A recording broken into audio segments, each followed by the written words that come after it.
À l'heure du bilan des Jeux Olympiques de Paris 2024, le verdict semble unanime. Il y a une super atmosphère partout, des bons restaurants, de la bonne musique. Tout est très bien. On a énormément profité.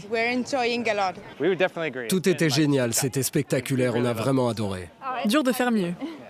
Plus surprenant, les Français eux-mêmes qui semblent avoir mis de côté leur réputation de râleurs, eux aussi emballés par une expérience inoubliable aux côtés des athlètes français.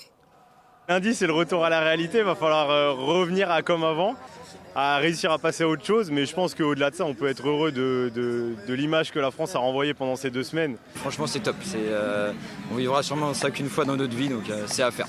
C'est passé trop vite. 2 semaines intenses de compétition pendant lesquelles les athlètes français ont pu compter sur le soutien de supporters qui ont répondu présents dans une ferveur inattendue dans les tribunes. Avec des gradins et des sites olympiques placés au cœur de la ville, c'était un mariage du sport et du patrimoine inédit dans l'histoire des Jeux Olympiques.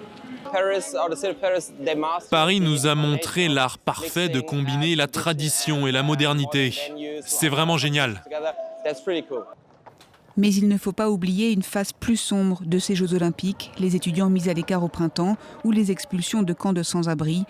Cette association est venue rappeler cette semaine place de la Bastille qu'il y a des oubliés des JO. Femmes, bébés, enfants qui sont à la rue tous les jours, ce qu'on appelle les oubliés du 115 ou les oubliés des Jeux Olympiques, ceux qui ont été vidés des hôtels, ceux qui ont été vidés des squats. Si Paris est la première star de ces Jeux Olympiques de Paris 2024, il n'en reste pas moins que 5000 sans-abri ont été déplacés vers d'autres régions françaises dans des logements temporaires.